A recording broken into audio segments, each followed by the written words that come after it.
Is it possible to start a studio from your bedroom?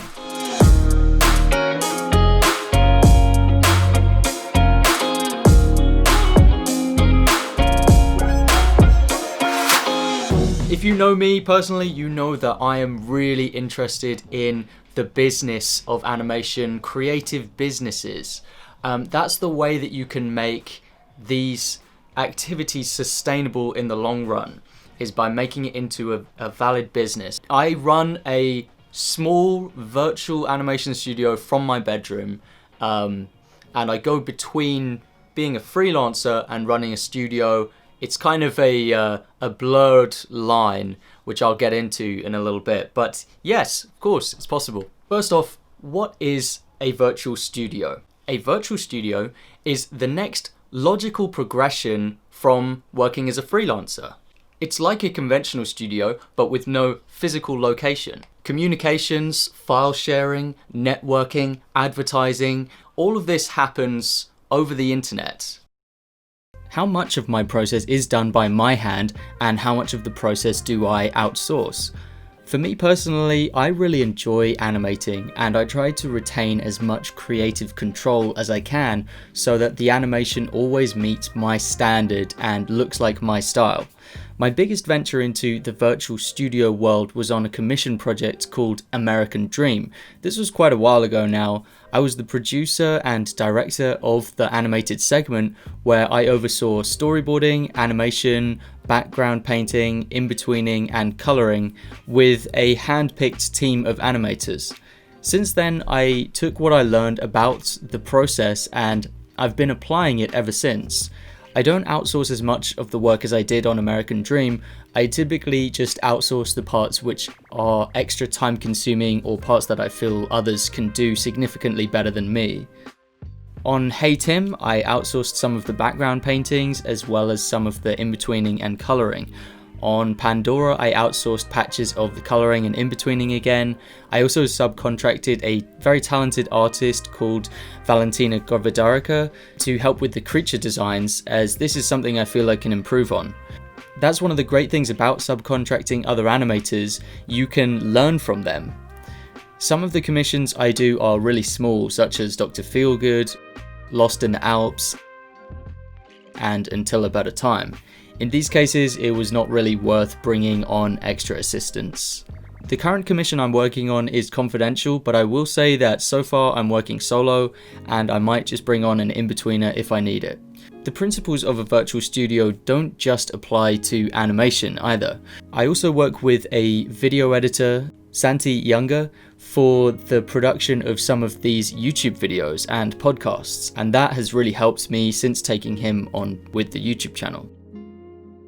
Now, I'm guessing that when I talk about a studio, you have a certain idea in your mind. I will put up some images here for what you probably imagine a studio to look like. For this, you're going to need to update your idea of what a studio is. You don't need a physical space to hire people.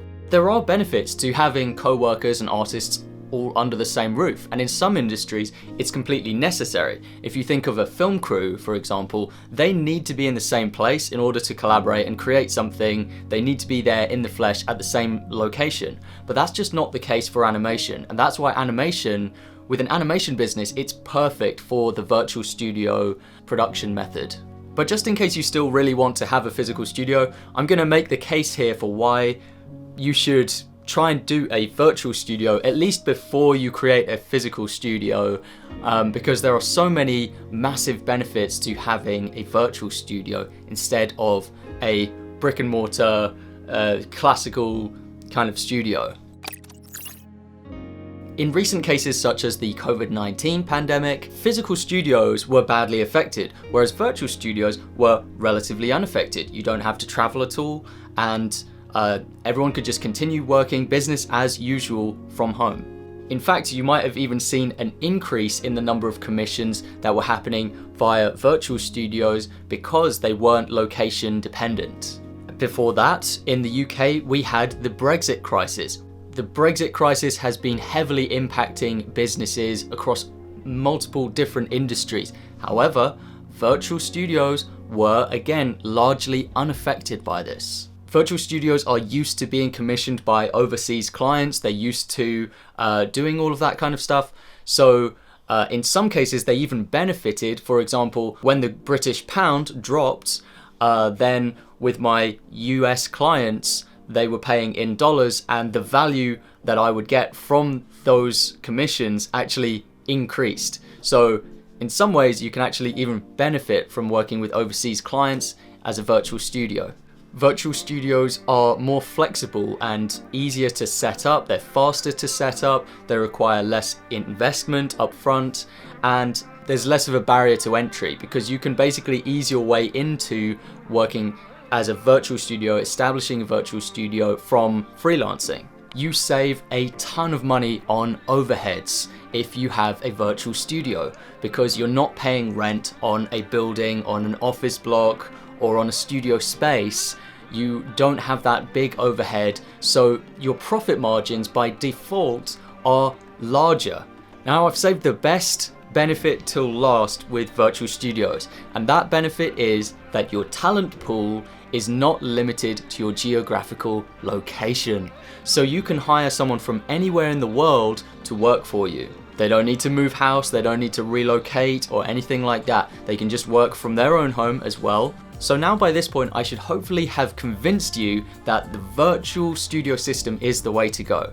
And so now I have constructed a step-by-step roadmap for you to create your own virtual studio. That's right. But first, I want to talk about our sponsors today, Yellow Images. Yellow Images is the #1 marketplace online which holds over 40,000 digital assets. A creative store full of amazing graphic assets like lettering, icons, illustrations, pattern, textures, presets, brushes, UX and UI kits, and more.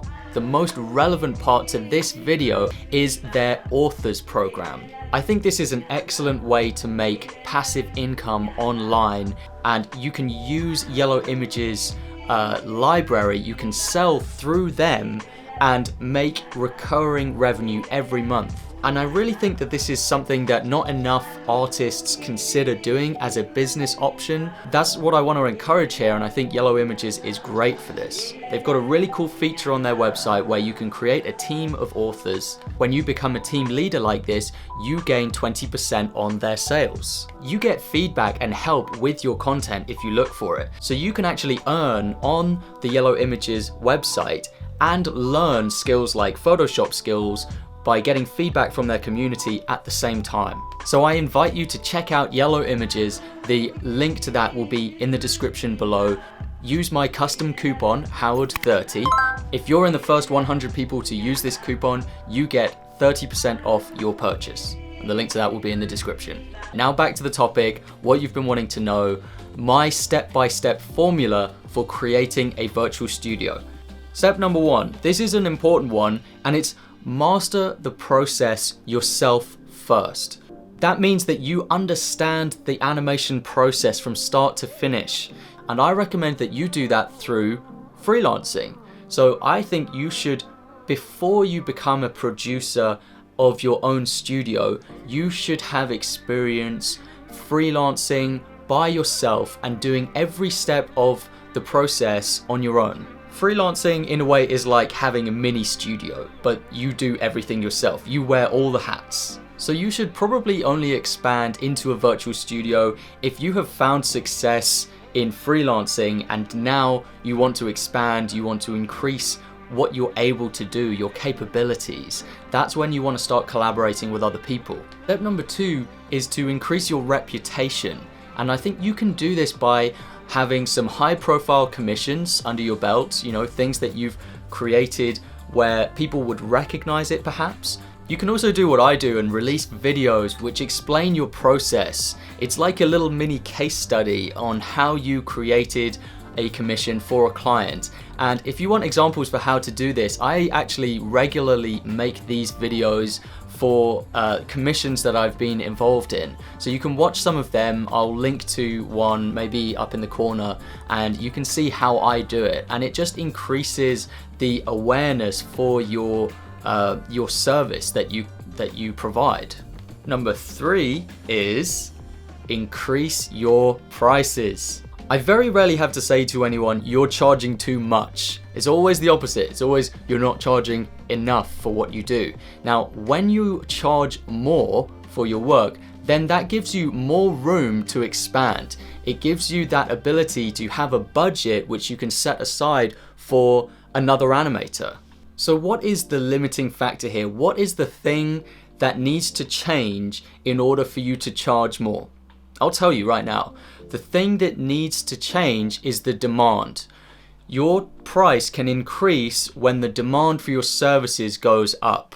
So the things I talked about before, like increasing your reputation, that will increase the demand for your services as well. Number 4. Now this is one that I think is very overlooked by a lot of people. Track your incoming budget and your outgoing expenses. Very important, and I don't think a lot of people do this yet. So that's what really sets apart a producer from just an animator. And this way you can see how much room you have in your budget to hire on extra people. Maybe you want to hire on an in-betweener, maybe you want to hire on a keyframe animator, a background artist, a title designer, an editor, a compositor. Well, first of all, you have to know how much you can pay them. And you'll be able to work that out properly if you have a spreadsheet. I use Microsoft Excel. You can use Google Sheets. It's a free service online. Here's a tip. Make sure you're paying yourself as well. Otherwise, it's not worth doing. So don't just assign the entire budget to other animators. You have to make sure that you are getting paid as well as the producer role. Now, with the budget, it's very important that you get paid quite a big deposit up front, okay? Because you want to work above zero. This is a concept I'm going to explain in later videos, but basically you want to not have to go into debt to fund this yourself. So make sure that you get a big deposit up front. My typical policy is 50% up front and 50% at the end, but that can vary depending on the size of the project. Now, only once you have agreed on everything, there's been a budget that's set, you've been paid upfront a deposit for some of the commission price, then you move on to step number 5.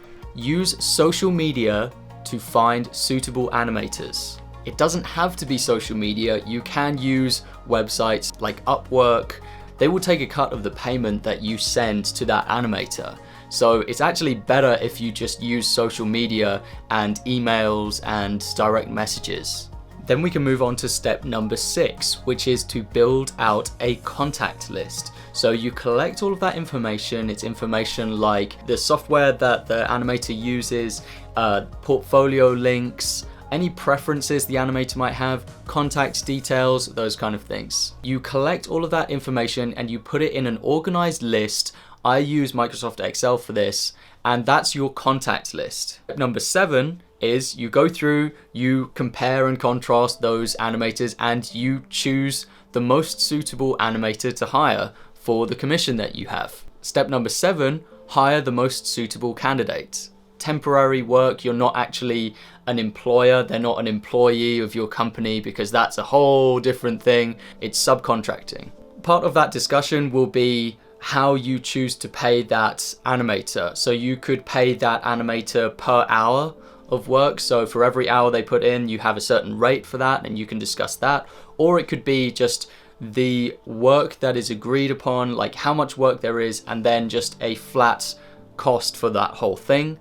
Or it could be like per second of animation, per frame. If they're an in-betweener, you could arrange a rate for per frame that they in between. It depends on the project, it depends on your preferences and what you think is going to be easiest for you to keep a track, because you've got to remember you don't want to go over budget on this, because if you go over budget, that will result in you getting paid less. Step number 8 is to use a cloud storage service to transfer files between each other. So for this, I use Google Drive. You can also use Dropbox, and there are a bunch of other ones out there.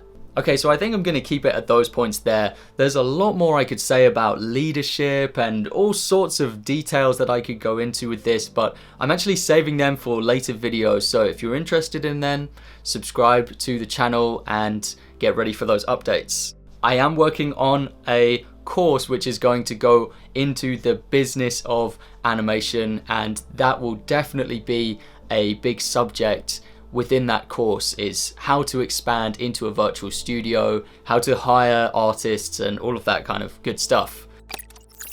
The conclusion to this video is, yes, you can start a studio from your bedroom, but first you need to update your idea of what a studio is. It can be many things, and it can be a flexible virtual studio, which is what I recommend for freelancers to step into once they have had success in freelancing. An extra tip for you, I would say, hire slowly and be careful with who you hire. A lot of businesses, their main problem is that they accidentally hire the wrong person for the job, and it causes untold damage in their business. So that would be my advice. Just be careful who you hire. Have a framework for how you're going to decide on which animator to hire. I think that's really important. Don't hire quickly. Hire slowly and deliberately. If you don't have a client yet and you decide to hire someone, that's a bad move, because then you're going to be desperately looking around to find a client to fund having this extra employee. It's not a good idea. Like, you should only hire when you're leaving a lot of money on the table by not being able to take on extra commissions and things like that. Yeah, this has been a pretty advanced topic. For people watching who are still maybe beginners at animation, this is something to just have in the back of your mind for later when you are becoming a freelance animator or you're thinking of stepping into freelance animation. I just want to plant this idea in your head that you don't need to be just a complete lone wolf with freelancing. You can create a network of talent which will allow you to take on larger commissions. So if you think about like how much work it would take for one person to make a music video, it's a massive amount of work. It will take a long time, and that reduces the amount of music video commissions you can take on in a year. Whereas if you expand your network and you're able to subcontract extra animators, it can mean that you can take on more of these commissions per year, make a larger earning. Here is a quick preview of what you can expect in the next video on this channel. Coming up soon on the channel, I will be giving you a full desk tour, showing all of the gadgets I use on a daily basis to make the animation process easier and faster. Okay, so if you want to see that video, you need to make sure to subscribe to the channel and hit the notification icon so that you can actually see when this next video comes out. Because right now, YouTube doesn't actually show these videos to most of you who are subscribed. So the notification icon is very important. Thank you very much. I'll see you in the next video. Goodbye.